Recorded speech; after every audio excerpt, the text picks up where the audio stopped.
Fala, meus amigos, tudo certo? Estamos chegando para mais um vídeo aqui no canal para trazer novidades, falar sobre o Juventude principalmente, que teve treino nesta terça-feira e treino liberado para o acompanhamento da imprensa durante uma parte desse trabalho. E se você ficar até o final desse vídeo, eu tenho um bônus também interessante sobre uma novidade dessa terça-feira.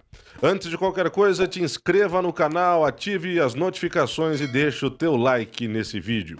Bom, o negócio é o seguinte, o Juventude disponibiliza pelo menos 2 oportunidades na semana para que a imprensa acompanhe uma parte dos trabalhos e aí, de repente, faça registros, imagens como essas que o Bruno Muck fez e que gentilmente cedeu para o canal para que a gente pudesse mostrar um pouco para você em relação ao que é feito.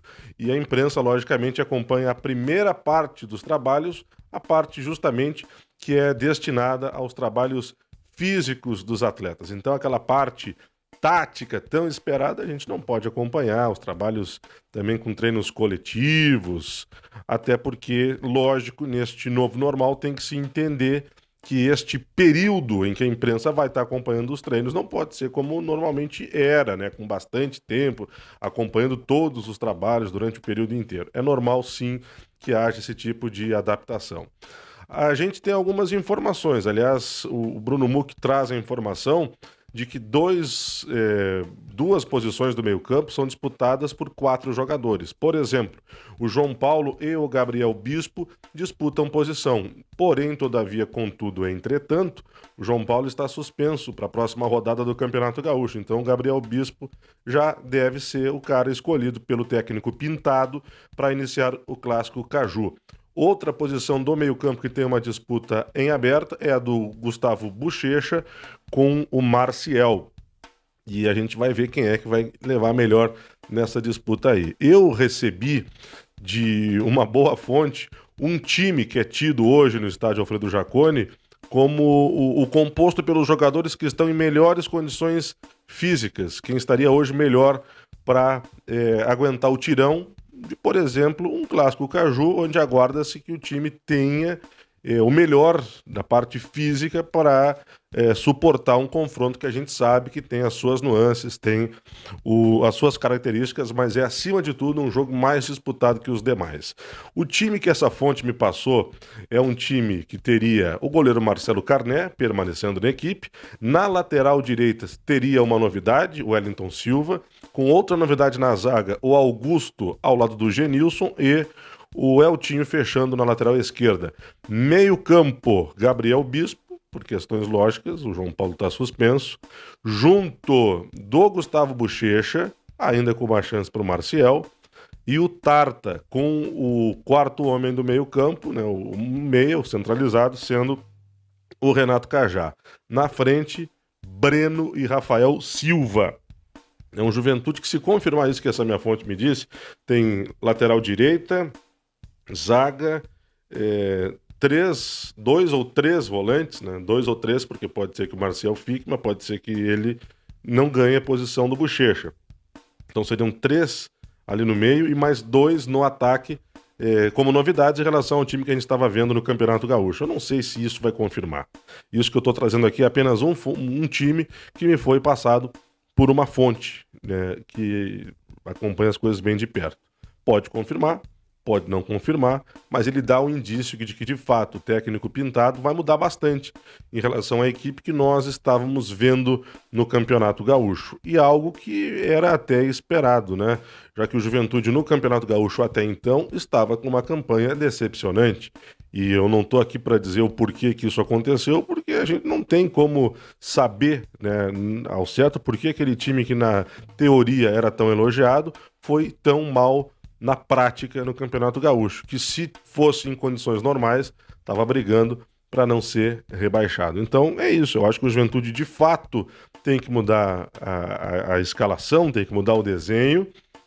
E lógico, né? A gente não pode aguardar também que todo mundo que chegou já chegue como titular, até porque tem as questões físicas, não dá para precipitar a entrada de ninguém no time e que daqui a pouco possa ser desfalque ali para o início do mês de agosto, quando começar o campeonato brasileiro da Série B. Mas, ao mesmo tempo, o Juventude ganha com possibilidades de elenco, porque eu falei de, por exemplo, 4 a 5 jogadores, talvez 6 jogadores novos no time do Juventude para encarar o Caju.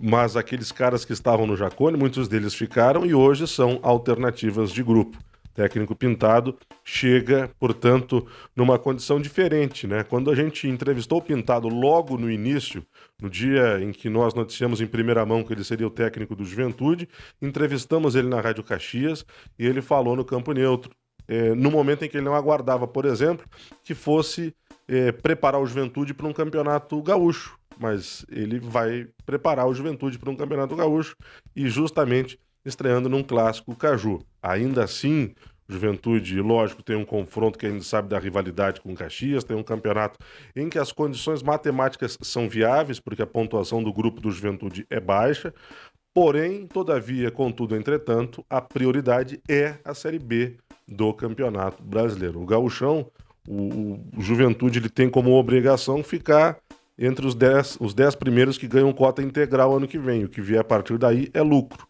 Não pode ficar nas 2 últimas posições e aí perder meia cota do gauchão para 2021. Mas aí são outros 500. Agora o Juventude, ficando até a 10ª posição, ele cumpre, sim, o seu dever e parte para um Campeonato Brasileiro da Série B, que aí sim é o seu objetivo. Aguardo um Juventude diferente para o Clássico Caju. Se esse time que me foi passado vai confirmar, se não vai confirmar, se é uma completa furada ou não, eu não sei. Mas eu aguardo de fato um Juventude bem diferente. Eu prometi que quem ficasse até aqui ia acompanhar um bônus, e o bônus é justamente sobre a confirmação do Clássico Caju para quinta-feira, dia 23, às 11 horas da manhã, no estádio Alfredo Jacone. E eu vou dizer o seguinte, acho que é extremamente aceitável este horário e esta data. A data da quinta-feira não causou polêmica nenhuma, porque já era aguardado o retorno do gauchão para quinta-feira, dia 23. O horário das 11 da manhã, em condições normais, seria ridículo, mas nós não estamos em condições normais. O jogo já seria fechado ao público e restrito a pessoas que podem acompanhar pela televisão ou pela internet. Pelo que se tem de informações, o jogo vem inclusive pelo Sport TV em rede nacional. Se isso confirmar, ótimo para quem tiver a condição de acompanhar. Quem não tiver a condição de acompanhar, vai ter a condição de ouvir no rádio, mas não vai ter a possibilidade de ir no estádio, não teria de qualquer jeito. Então, dentro dessas possibilidades, sabendo que esse momento é um momento em que a gente fala de viabilizar a disputa do campeonato, e isso passa também pela grade de televisão, porque a gente espera que os jogos sejam oferecidos, a grande maioria deles sejam oferecidos, para todos os torcedores e todas as emissoras de rádio, inclusive, que vão ter que narrar do estúdio. Então, esse pessoal vai precisar de imagem. Para que tenha imagem, é bom que seja viabilizado o maior número possível de horário na grade para que todos os jogos sejam exibidos. Bom para o torcedor, bom para os cronistas que vão acompanhar, bom para todo mundo. Lógico, não é o ideal, não é, mas nada nesse momento é o ideal. A gente fala no que é viável e do que não é viável. E tem outra condição.